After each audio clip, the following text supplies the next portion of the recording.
Carlitos Páez, sobreviviente del famoso choque del equipo de rugby en los Andes. Son un equipo de rugby que van a hacer un deporte que no van con chaquetas ni nada para el invierno. Nada, Se nada. cae el puto avión y sobreviven sin sacos, sin nada, chamarras, sin nada, sin porque nada. era primavera. Fíjate vos, el accidente, recibir la noticia que no te buscan más, tomar la decisión de alimentarte de tus compañeros muertos. Después vino la avalancha, que murieron 8. Después encontramos la cola y no pudimos hacer funcionar la radio. O sea que siempre fue el no, pero al no le dijimos que sí. Ese es el mérito de la historia. La vida tiene obstáculos y cada uno de los que me está mirando en este momento tiene su propia cordillera. No es la mía la más importante. Tú tenés la tuya, no sé cuál será, pero cada cual tiene su propia cordillera.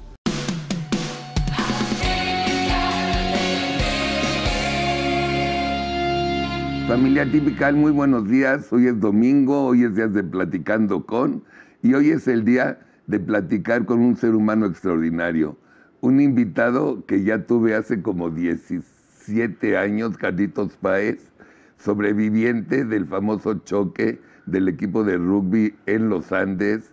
Un gran ser humano, una persona que tuve en Televisión Azteca hace como 17 años, y fue la primera persona con la que yo hice un programa de 2 horas, porque fue tan interesante la plática que imagínense que 17 años después Carlitos se acuerda del programa de 2 horas. Y bueno, ¿cómo no me voy a acordar si fue memorable ese programa? Sí, fue memorable, porque aparte batí el récord, digo, siempre eran de 1 hora tus programas. Así es, ¿no? Sí. ¿Cómo estás? Bien, fantástico, y ahora con esta película que se hizo La Sociedad de la Nieve, que está explotando en el mundo, que digo que ganó 12 Goyas, que ganó San Sebastián, que clausuramos Venecia, Juan Antonio Bayona, que hizo una película excepcional, digo, porque le dio vida a los muertos, digo, o sea, le dio voz a los muertos, que nunca, siempre eran los sobrevivientes de los Andes, pero los muertos se hablaba poco, y hizo una película realmente excepcional,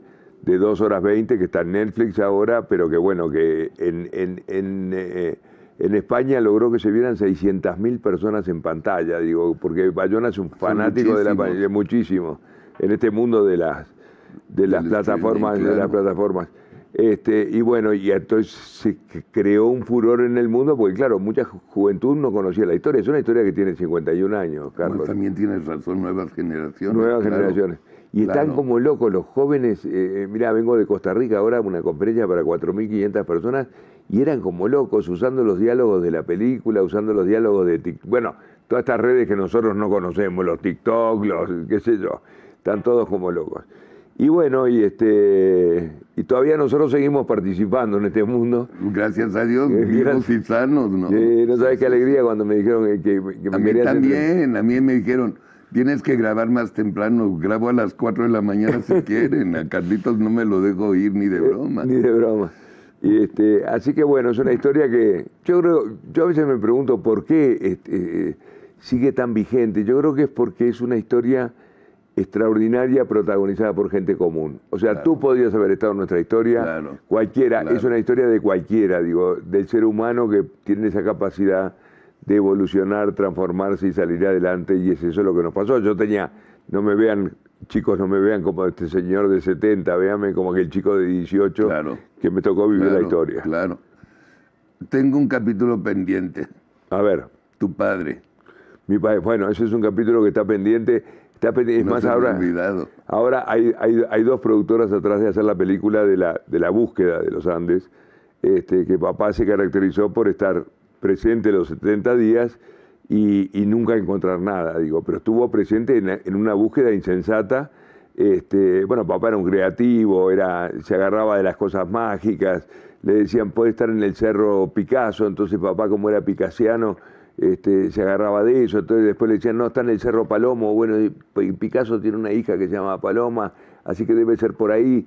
Se agarraba de todas esas cosas. Es una historia maravillosa, que bueno, que ahora hay 2 productoras muy importantes, muy interesadas en el tema de la búsqueda, porque son esos spin-off que salen de las películas, claro, ¿viste? Claro. De las películas importantes. Y bueno, el capítulo, como vos decís, de papá, es un capítulo que merece ser contado. Papá murió hace 10 años, pero se hizo, era famoso como pintor, pero se hizo mucho más famoso por la búsqueda de...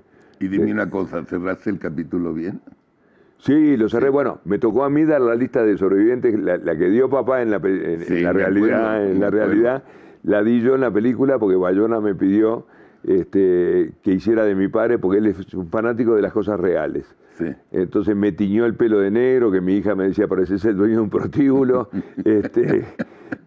Me hizo bajar 17 kilos, que me los engordé rápidamente después, para una actuación de 1 minuto 10, pero que es excepcional, realmente se motiva. En esta película. En esta película, sí, porque cuando vos marcás quiénes están vivos, estás marcando quiénes murieron también.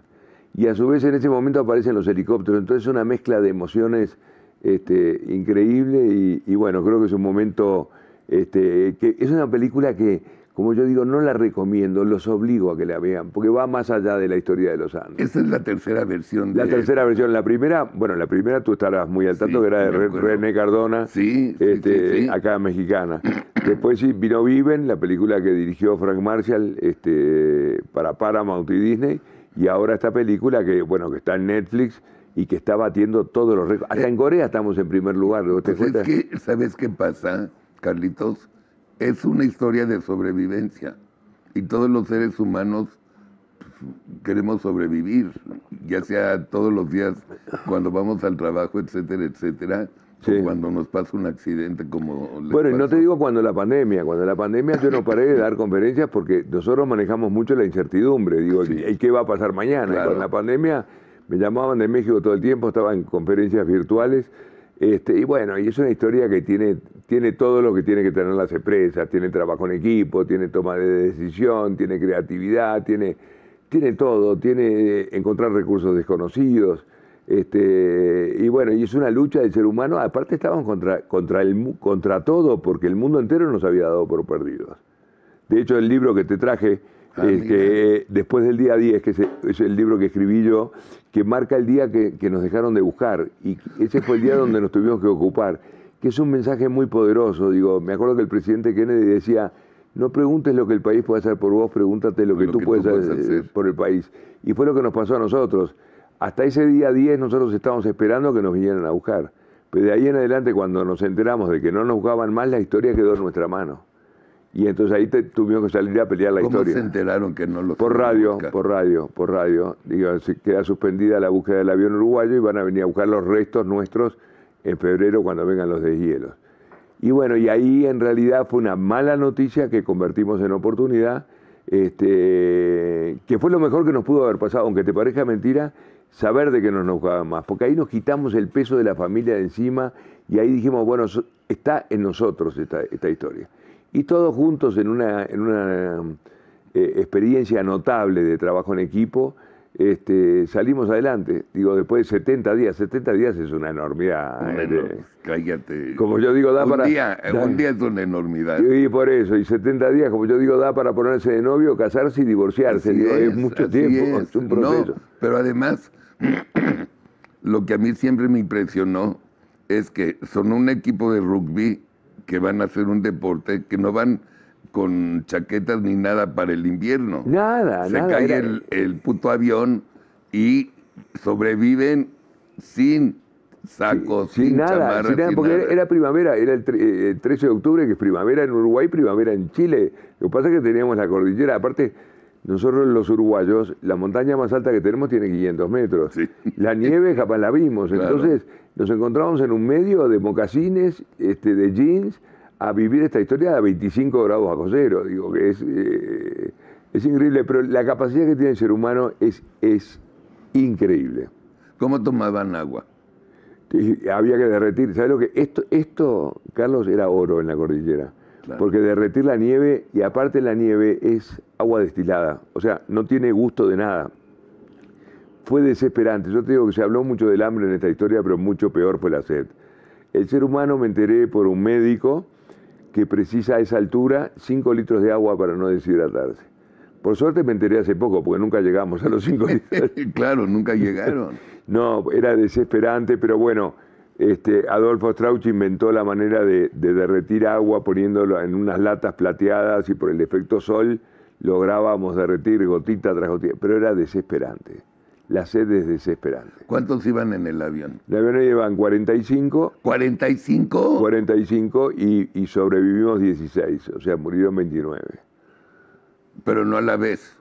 No, murieron parte en el accidente, después vino una avalancha, que bueno, que fue... nuestra historia es una historia de lucha contra el no. Nosotros al no le dijimos que sí. Fíjate vos, el accidente, recibir la noticia que no te buscan más, tomar la decisión de alimentarte de tus compañeros muertos. Después vino la avalancha, que murieron 8. Después encontramos la cola y no pudimos hacer funcionar la radio. O sea que siempre fue el no, pero al no le dijimos que sí. Ese es el mérito de la historia.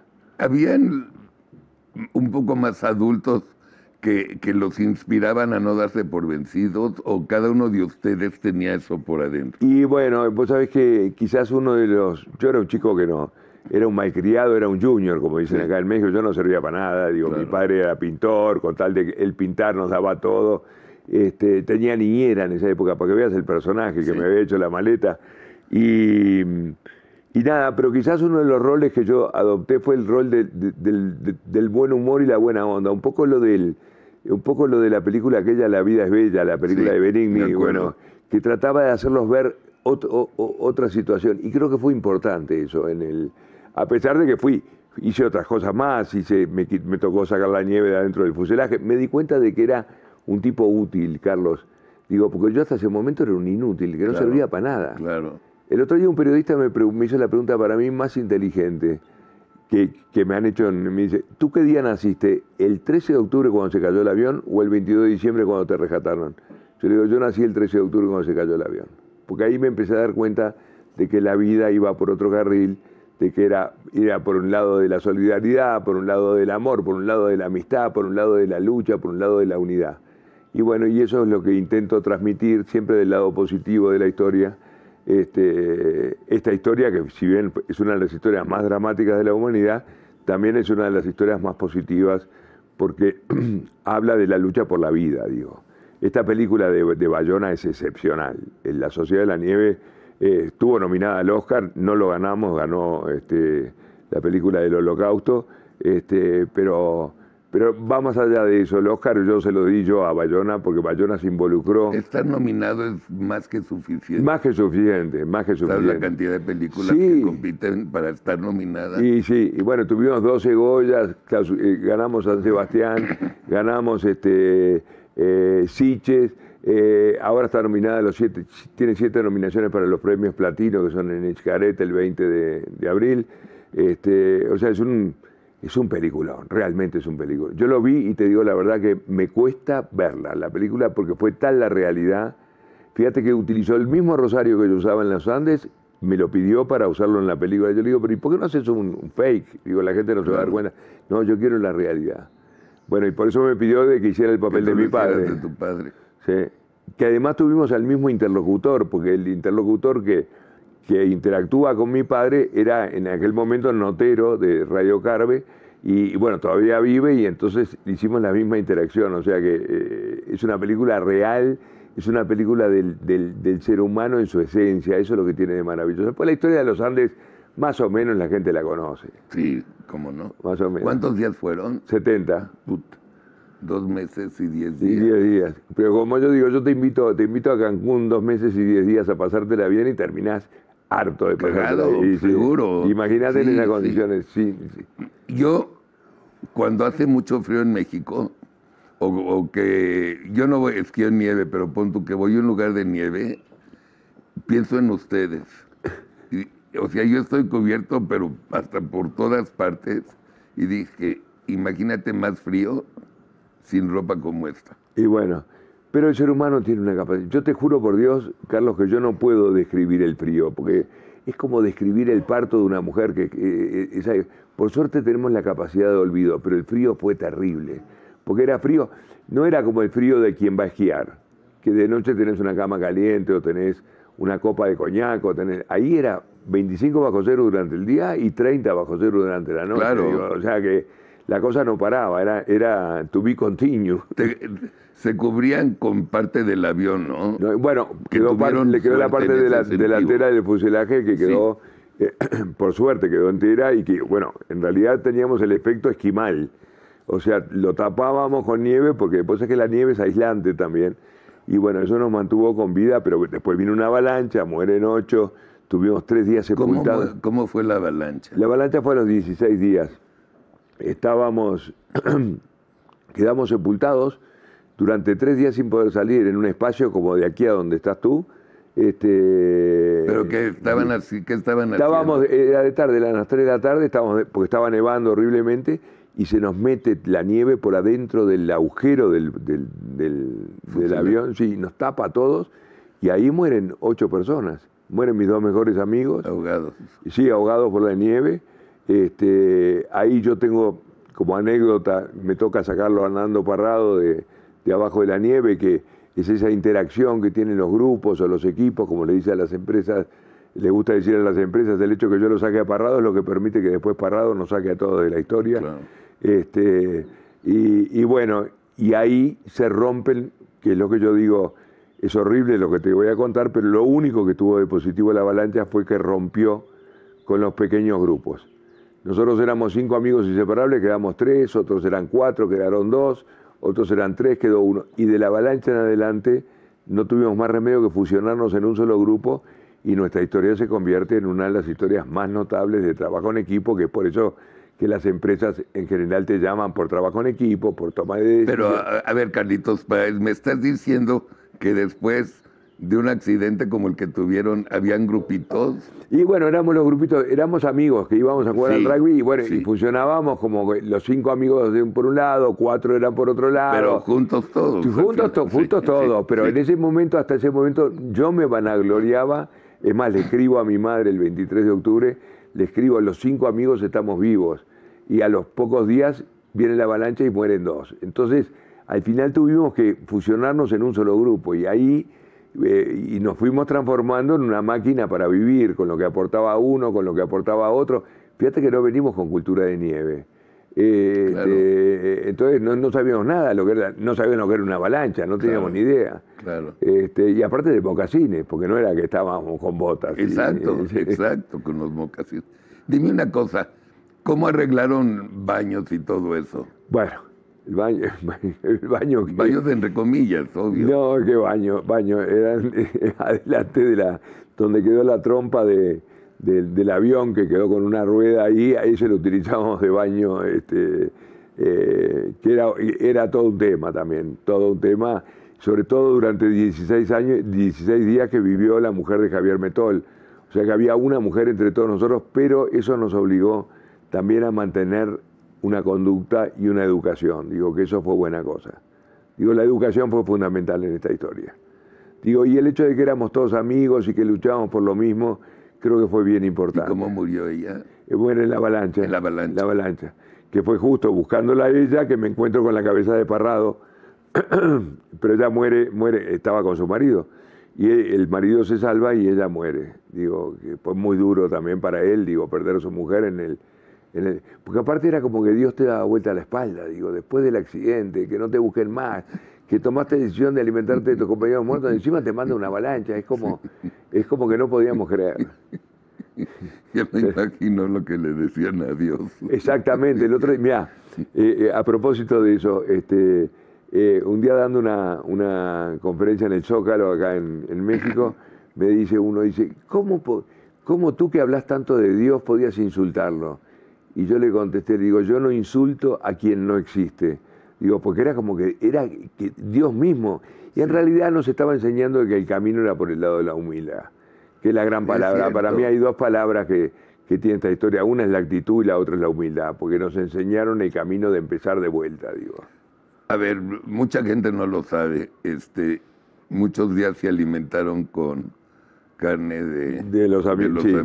Sí, de los que quedaron ahí, porque en la cordillera no hay nada más. Nada. Nosotros pasamos 10 días sin comer nada. Para que tengas una idea, Carlos, en 10 días nosotros comimos una 26, porque quedamos 26 vivos después del accidente, de una lata de mariscos, o sea, una cucharadita cada uno, 2 cuadraditos de chocolate que me tocaron a mí y 2 vasitos de guindado. Eso fue lo que comimos en 10 días y recibimos las noticias de que no nos buscaban más. Y empieza a surgir en todos al mismo tiempo la única idea posible, que era la de alimentarte de tus compañeros muertos. Y mira, es curioso, las tengo contadas, 76 conferencias que hago la pregunta al revés. Le digo, ¿alguno de ustedes, les pido que me contesten con absoluta sinceridad, no pasa nada lo que me contesten, ¿alguno de ustedes no lo hubiera hecho? Nunca nadie levantó la mano. No, por supuesto, por supuesto.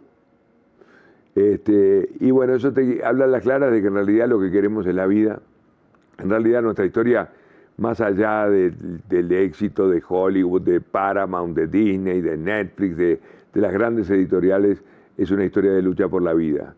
Por la vida, gente común, porque no teníamos experiencia de nieve, no teníamos experiencia de nada, digo, esa es la verdad. ¿Y los comían como congelados? Y sí, justamente la carne congelada no tiene gusto, digo, Claro. eso facilitó el tema. Y bueno, y aparte es más fácil para mí tomar esa decisión después de 10 días que para vos no comer el sándwich que tenés ganas de comer ahora. Tienes razón, pero ¿se imaginan lo que está diciendo Carlitos? O sea, llega el momento en que el hambre te obliga a comer algo, y el algo es la carne de tus amigos fallecidos. Que en la vida hemos comido carne de ser humano, no somos caníbales ni cerca. No, es que tampoco... ¡Qué experiencia! Sí, y bueno, pero le encomendamos a los estudiantes de medicina. Primero hicimos un pacto solemne entre todos nosotros, que si alguno de nosotros moría quedaba a disposición de los demás. Claro. Y después le encomendamos a los estudiantes de medicina, que eran estudiantes de primer año, que es lo mismo que de agronomía, digo, un estudiante de medicina de primer año, pero como habían asumido su rol de médicos, se ocuparon del asunto y resolvimos uno de los temas que teníamos que resolver, que además, Carlos, con el 51 años pasaron, no es el gran tema de la historia. Es el que habilitó de hablar de otras cosas, hablar de toma de decisión, de tolerancia a la frustración, de solidaridad, de amistad, de todo ese conjunto hace que la historia nuestra sea tan potente. Fíjate que tiene 3 películas, 26... Universal, Sí. es que es universal. Sí, yo no podía creer, el otro día me llega el reporte, en Corea estamos número 1 en la venta. ¿Y por qué no? No, bueno, porque en Corea tenemos unas culturas diferentes, pero No es cierto. Bueno, pero... No, eres ser humano que sobrevive y que hubiera hecho coreano, japonés o ruso. No, está bien, pero Hacen digo, yo no puedo creer, fíjate que tengo acá, ahora tengo 5 conferencias abiertas en México, Guadalajara, en la isla, en Mérida, en Monterrey, todas llenas, digo, está todo lleno de la gente. Digo, yo no puedo creer que después de 51 años esta historia sea tan vigente. A ver, yo no creo que la historia es vigente. Yo creo que lo que les pasó a ustedes y lo que lucharon para sobrevivir es vigente. Eso. Y eso es desde Hércules hasta el que tú quieras. Sí. O sea, es... Y curiosamente es una Lo historia- hecho por ustedes es un ejemplo de querer es poder. Y sí, pero es una historia curiosamente mexicana, aunque te parezca mentira, siendo uruguaya. ¿Por qué? México adora esta historia. Sí. Yo te digo que yo veo el águila mexicana y te digo que se me dobla el corazón. Lo tengo porque México, a raíz de la película de Cardona, que bueno, era una película Con hecha sí. con pocos recursos y con todo, pero que fue un exitazo. Pero todo México la vio. Sí, y Sí, todo el claro. mundo. Pero además abarca todos los extractos sociales, del tipo más rico al tipo más pobre. Tanto que la otra vez fui a jugar al golf y el caddy no me quería cobrar la cadeada. Le digo, ¿pero por qué no? No, para mí sos mi héroe de toda la vida, había visto la película de Cardona. Esas cosas que te pasan que no lo podés creer. Ahora me paran en los aeropuertos. Bueno, como aparezco en la película y la vio tanta gente, el otro día el piloto no me quería dejar bajar. Me dijo, Carlitos, si no te sacas una foto conmigo, no te dejo bajar. bajas. Claro. No, me paran en el aeropuerto, me paran en el Camino Real, me paran, qué sé yo, la gente... Ahora, yo quiero hablar del Carlitos Páez 50 años después. Bueno, son 50 años más viejo. No, es que es importante. ¿Tu vida cómo ha sido? O sea, el Dalai Lama Sí. dice que en el calendario del mundo occidental hay 2 días que no deben existir, ayer y mañana. Es verdad. Y es yo verdad. creo que tiene razón. ¿Cómo te ha cargado y qué peso ha tenido en Carlitos Páez hoy el ayer? Y tiene el peso de que estoy condenado a contar esta historia. Es como los Beatles a cantar Yesterday. Sí, Digo, sí. viste que los Beatles tienen que Sí, cantar a Yesterday. fuerza. sí. Y yo esta historia todos los días de mi vida sale por alguna razón, sale a flote, ya sea por periodismo, porque hace frío, porque hace calor, o porque te la estás pasando mal, o porque me quejo, porque pinché la goma del auto, y te dicen, no te puedes quejar después de lo que tú viviste.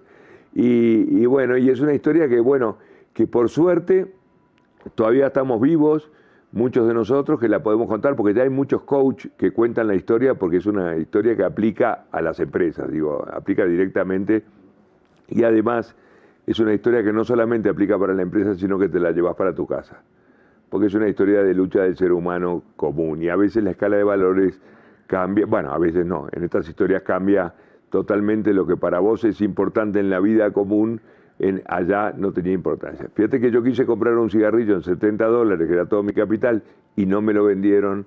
Dijo, eso te habla a las claras de que el dinero no tenía ninguna importancia y sin embargo el cigarrillo, que no promuevo, aclaro, que no lo promuevo, pero era importante, por lo menos un minuto de placer. La relación de los 17 sobrevivientes hoy, ¿cómo es? Cada quien su vida. Sí, cada cual tiene su vida, pero nos juntamos mucho el 13 de octubre, cuando es el aniversario del accidente, y el 22 de diciembre, cuando aparecimos, nos juntamos con toda la familia. Fíjate que al final triunfó la vida. Hoy somos más de los que salimos en aquel avión. Hoy están nuestros hijos, tengo nietos, digo, gracias a que yo estoy vivo hay 8 más. Claro. Entonces, eso marca claramente que valió la pena, por eso hay que verlo por el lado positivo. Claro. Fíjate vos, mirá, es un lindo punto lo que estás diciendo. Acá en la portada de mi libro yo puse una cruz roja, acá, que el ser humano es un empecinado en ver los símbolos en negativo. Bueno, vos sos publicista, así que conocés bien. La cruz es algo que tacha, es algo que elimina, es sinónimo de muerte. Yo lo veo como las aspas del helicóptero, como un símbolo de libertad, que es un poco como trato de ver esta historia. Triunfó la vida, no la puedo ver como la tragedia de los Andes, tampoco como el milagro de los Andes, porque Dios tampoco resolvió la historia, nos dio las herramientas, pero no la resolvió. Y bueno, y es un poco tratar de verle el lado positivo a la historia. Yo no puedo andar angustiando gente, digo, no es mi estilo. Como te dije, yo era como el de La vida es bella, tratando de hacerles ver otra realidad frente al drama más espantoso. O sea, sí te quedó eso claro una noche que estabas dormido, que tu rol iba a ser poner de buen humor al grupo. Bueno, que no caiga en depresión. Sí, hoy tengo menos buen humor que el que tenía antes, digo, pero pero fue parte de mi aporte, digo, el buen humor, porque hay otros que no tienen buen humor, digo, que no tienen. Yo siempre soy el del chiste, viste, en el velorio siempre se cuenta un chiste, digo, son los chistes más divertidos en el momento dramático. Y bueno, yo traté de ponerle todo el color posible, la esperanza. Fíjate que la única foto que hay con alguien sin camisa fui yo, que yo dije, quiero llegar bronceado a Punta del Este, que es el balneario nuestro, que puede ser tomado como un símbolo de frivolidad, pero también como un símbolo de esperanza, como que voy a llegar. Voy a llegar. Claro. Y bueno, y ese es un poco el espíritu. El libro... después del día 10 marca el día que nos dejaron de buscar. ¿Dónde lo compras? No, te lo voy a regalar. No, el libro yo lo tengo nada más que para conferencias. Es un libro que yo no lo tengo en librerías, es un libro... que es un libro que se lee rápido pero se digiere lento, que te lleva la vida para digerirlo. Es que aquí hay un problema. Este público te va a querer mucho y va a querer el libro.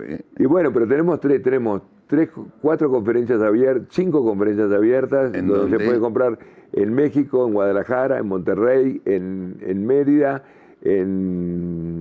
bueno, ya me perdí porque tengo además de las de Mazatlán. Mazatlán. Okay. En la isla es ese...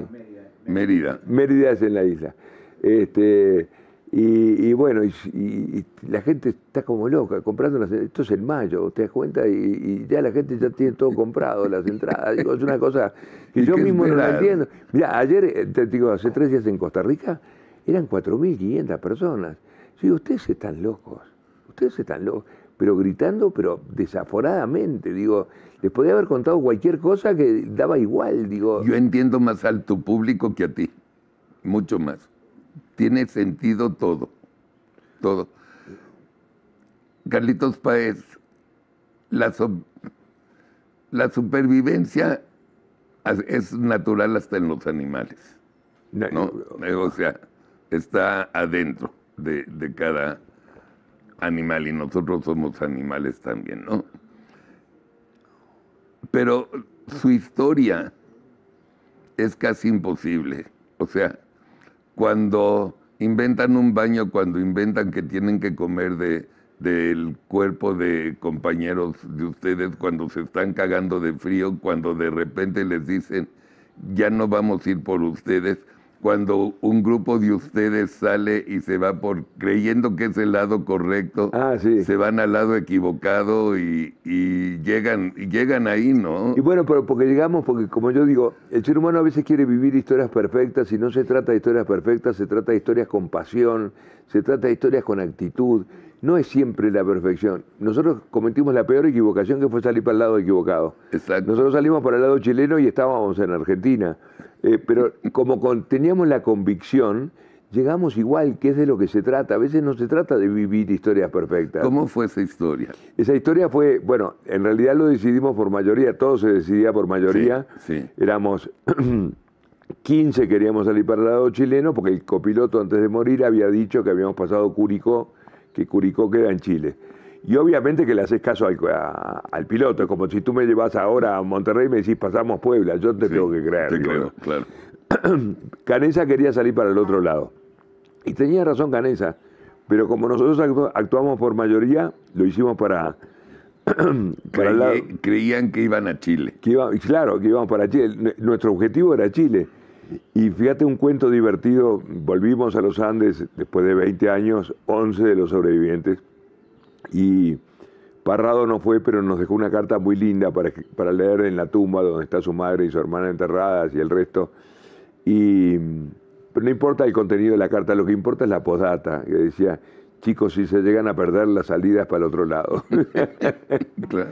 Claro. Y claro, porque siempre existió la discusión, es más, se pelean. Cuando decidieron irse, era todos, ya vámonos de acá.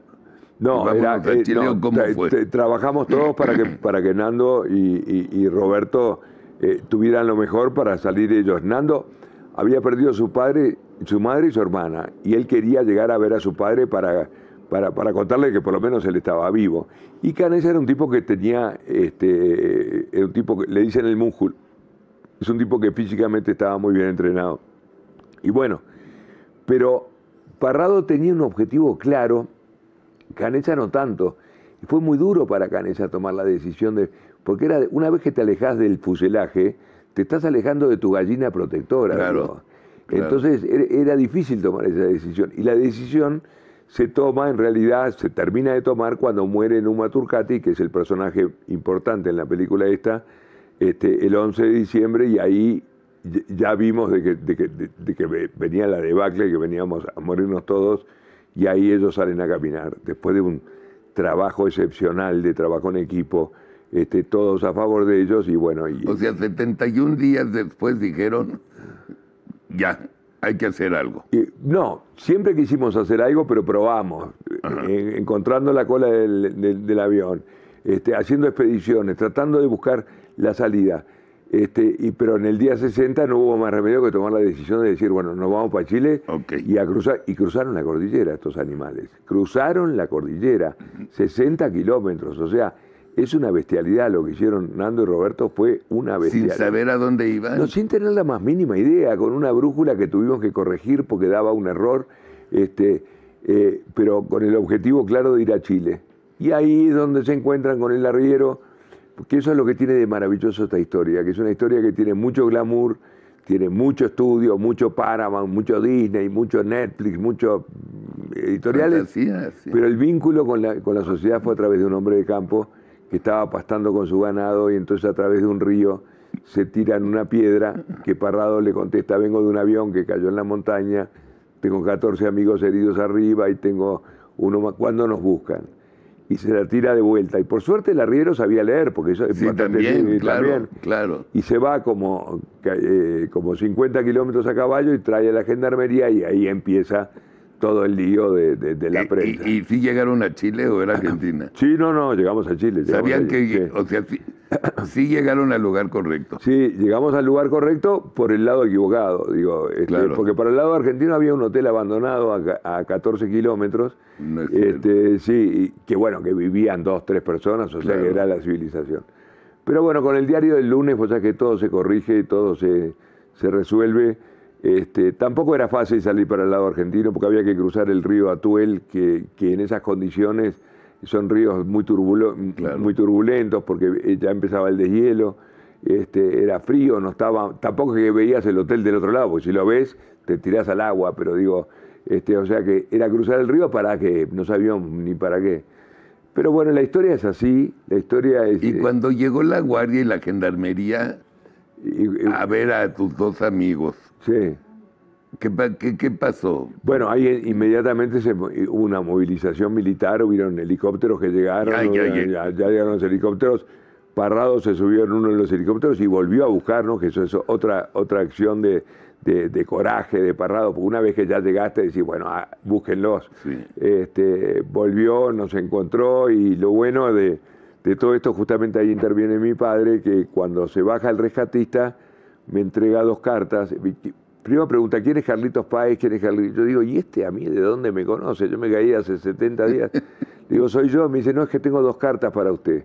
Y una de las cartas decía así: querido Carlitos Miguel, como ves, nunca te fallé. Te espero con más fe en Dios que nunca. Tu madre llega ahora nomás a Chile. Un abrazo, el viejo. Y ahí me doy cuenta que mi padre estaba atrás de esta historia. ¿Qué cosa más linda me podía estar pasando a mí en ese momento, Carlos? Que el darme cuenta que todo por lo que yo había luchado, del otro lado había sido igual. Y cuando abro la segunda carta, que tiene un helicóptero dibujado, que curiosamente uno de los chicos que estaba en la conferencia lo tienen tatuado, porque se tatúan el helicóptero, viste que están con la onda del tatuaje, sí. Pero decía, hola chicos, acá les mando un helicóptero como regalo de Navidad, porque era 22 de diciembre. Entonces, de las cosas más lindas que me pasaron en mi vida. Y cuando ustedes empiezan a ver helicópteros, ¿cuál fue su sensación? Bueno, imagínate, nosotros mirando, nosotros ya sabíamos de que habían, porque por radio nos enteramos de que habían llegado Parrado y Canessa, pero nos sentamos a esperar a la llegada. Me acuerdo que cumplimos con el ritual del viajero. La primera cosa que hice fue peinarme con gomina, que fue lo único que se salvó de que comiéramos. Me afeité, hice mi maleta que ponía adentro, ponía 3 cinturones de seguridad del avión, que a mi modo de ver le estaba robando a la Fuerza Aérea Uruguaya. ¿Para qué? Para ponérselos a un auto que tenía mi mamá, un Fiat 850, que en aquel momento nos mandaban los autos, los europeos, sin cinturón de seguridad. Y estaba de moda tenerlos con cinturón de seguridad. Sí. Y yo me acuerdo que era algo caro, era caro. Venían mis amigos y me decían, mirá, yo tengo mi auto con cinturón de seguridad. Yo digo, yo no, porque no tenía.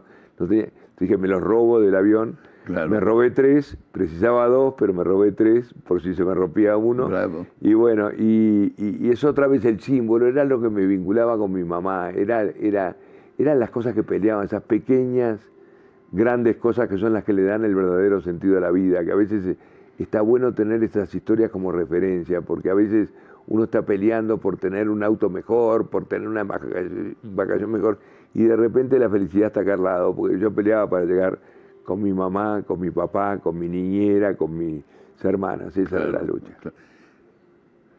¿La vida es como los Andes o como el niño Fifi? La vida es como los Andes. Mi padre siempre decía que el obstáculo era su mayor estímulo, y es verdad, la vida tiene obstáculos, y cada uno de los que me está mirando en este momento tiene su propia cordillera, no es la mía la más importante. Tú tenés la tuya, no sé cuál será, pero cada cual tiene su propia cordillera. Pero de lo que se trata es de mirar a nuestras cordilleras por el espejo retrovisor, pero para ir para adelante. Cuando yo miro a mi historia y miro para adelante, veo que valió la pena nuestra historia, porque lo que triunfó fue la vida. Y siempre tenés que buscar el lado brillante de la luna. Viste que la luna tiene 2 lados, tiene uno brillante y uno oscuro. Y tenés que mirar el lado brillante, siempre. Cuando duermes la primera noche en una cama, sí, dices, ¿gané? No, que gané, sí, me pegué un susto. Dices. Me pegué un susto porque estábamos en el hospital de San Fernando y eran esos hospitales viejos y con calles de adoquines, sí. Y pasó un camión a las 4 de la mañana haciendo ruido. Yo pensé que era una avalancha, no sabes el susto que me pegué, Carlos. Claro. Y yo creí que era una avalancha y me quedé sobresaltado porque, claro, estábamos al pendiente de lo que nos podía pasar. Era toda una sorpresa. El tema de los Andes fue una sorpresa permanente. ¿Qué hacen tus compañeros? Bueno, Se pusieron a trabajar normalmente. sí, llevan una vida normal, en general normal. Algunos, pocos damos conferencias. Bueno, no es fácil dar una conferencia tampoco. No es fácil porque el conferencista en general es aburrido. Yo siempre decía que en general son aburridos, sí. Yo siempre digo, el día que se me duerma alguien en una conferencia, dejo de dar conferencias. Pero digo, mantener la atención en una conferencia larga, como es una conferencia mía, que es una conferencia de 1 hora 15, pues no puedo resumir. No es larga. Pero Es que no, lo que tú haces, que tienes mucha suerte, es que tú platicas como una película.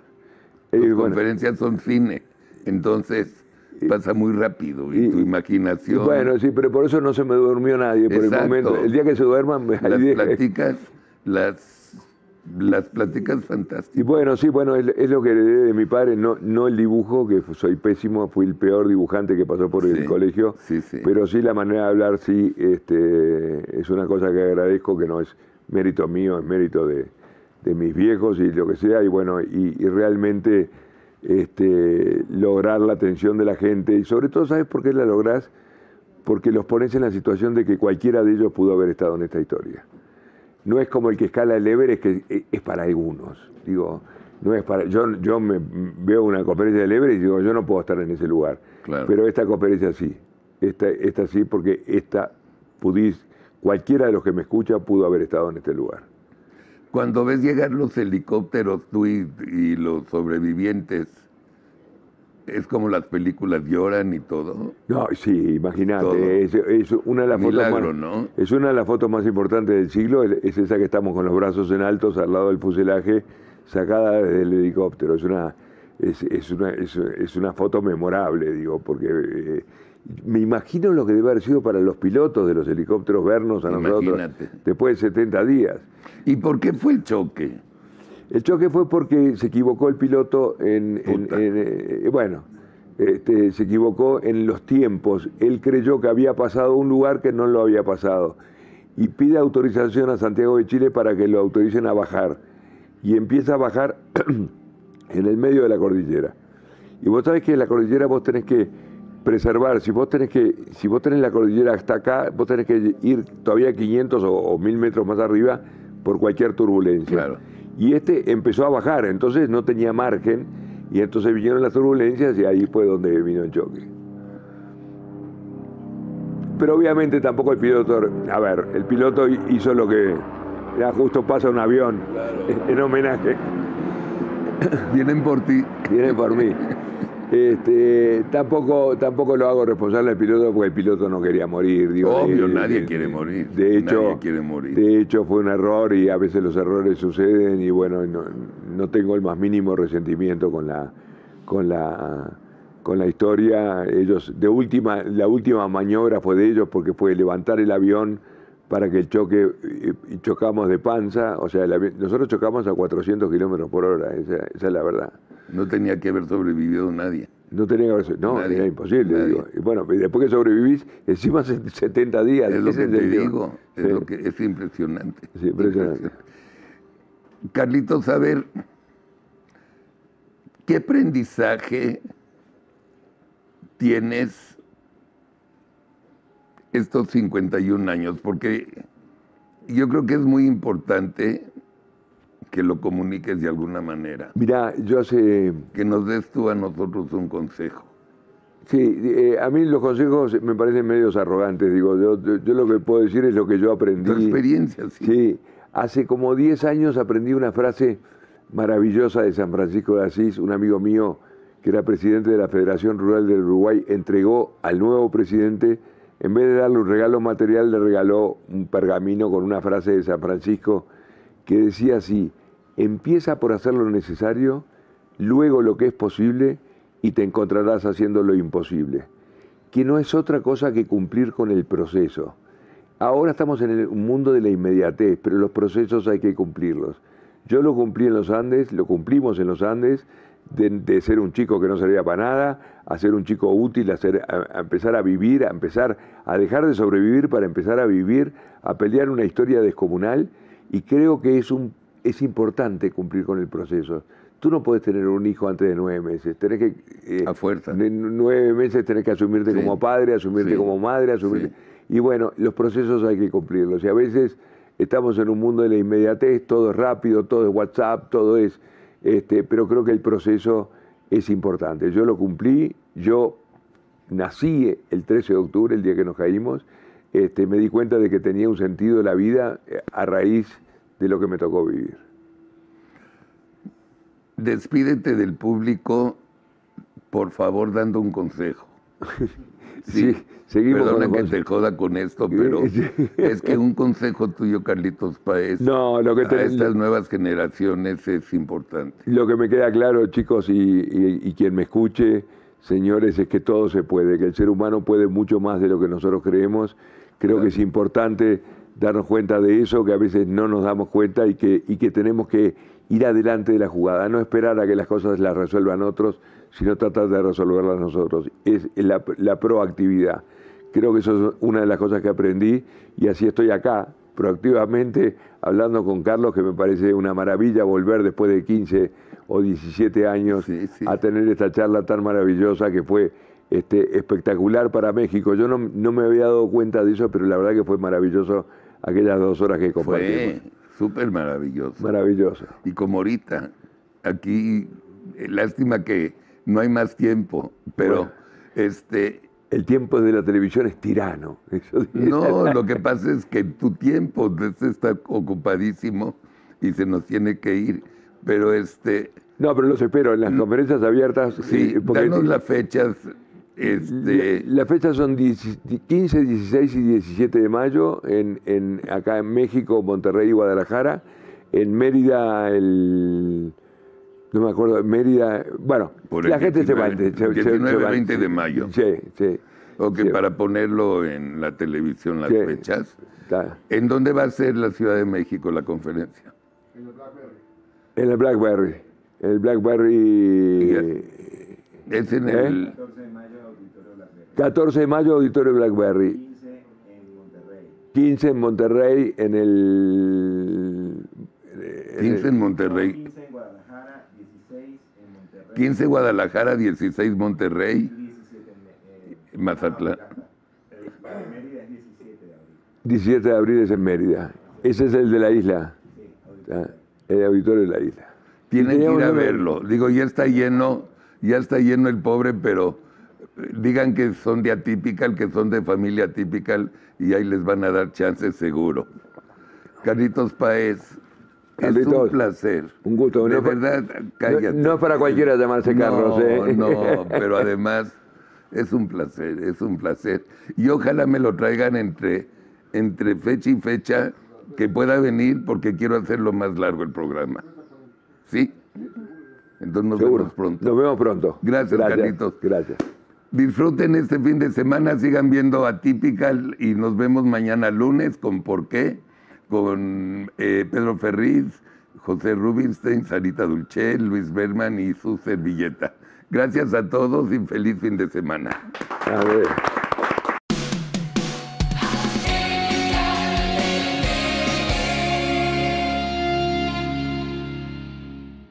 Familia Atypical, muy buenos días. La carta que escribí este jueves para Atypical TV se la dirigí a los 3 candidatos a la jefatura de gobierno. Y como cada jueves les recuerdo, me hagan el favor de viralizar este video entre sus amigos y sus conocidos. Mil gracias. Bien, vamos a la carta. La cabeza de la carta dice, carta dirigida a los candidatos a la jefatura de gobierno. Y entre paréntesis, no saben debatir. Pero no importa. Estimados candidatos, este domingo que pasó, vi su debate. Lo vi por Atypical TV. Para mi agradable sorpresa, mi canal de televisión tuvo la mayor audiencia entre los 12 canales y redes que lo transmitieron. La lealtad de la familia Atypical es mi mayor alegría. Somos una gran familia con un poco más de 2.5 millones de suscriptores en México, Estados Unidos y Europa y en todas nuestras redes. Seguimos creciendo en programación y creciendo en auditorio. Todos los 54 seres humanos que colaboramos en Atypical TV, ya sea el gran talento de nuestras figuras, nuestro excelente equipo de producción que ya transmite con cámaras de quinta generación, nuestro incansable equipo de oficina y nuestro equipo de edición, postproducción y redes sociales, estamos muy, pero muy felices. Y estamos felices gracias a ustedes.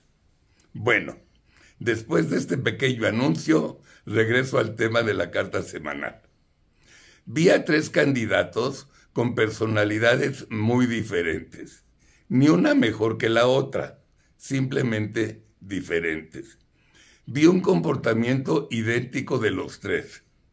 Como que no ensayaron mucho y apuntaron lo que iban a decir para que no se les vaya a olvidar. Los 3 se veían muy chistosos. Empezaban viéndonos y a los 15 segundos bajaban la vista para leer. Y a los 20 segundos después dejaban de leer y nos volvían a ver a los ojos. Estuvo muy divertido. En el contenido de cada candidato se veía claramente cuál iba a ser su estrategia. Clara tratar de madrear a Santiago. Santiago le contestó cada vez y la pobre señora Brugada tenía que hacer gárgaras en la garganta para no atragantarse. El joven Salomón se equivocó de ciudad. El contenido de su participación cabría perfecto en un debate en Oslo, Estocolmo, París o Houston, pero jamás en un debate en la Ciudad de México. Y el colmo, su chiste de las palomitas fue la mamada más grande del disque debate. En fin, amigos, la pasé muy bien en su debate. No dijeron nada, pero sí estuvieron muy divertidos. Y para terminar, aquí les dejo mi clasificación del ganador. Primero y segundo lugar, Santiago Taboada. Por mucho, el más simpático e inteligente. Cuarto lugar, Salomón Chertorivsky. X. 11º y 12º lugar, Clara Brugada. Ni cómo ayudarla. Por último, no saben cómo se me hacen lentos los días para ver el debate de Xóchitl y Titina el próximo 7 de abril. La madriza que Xóchitl le va a poner a Titina será inolvidable. Ya lo verán. Y para terminar, un aviso. El próximo jueves, por vacaciones, no habrá carta. Feliz fin de semana. Amigos, esta es la carta de esta semana. Cuídense, diviértanse y regresen sanos con todos sus seres queridos. Buenos días.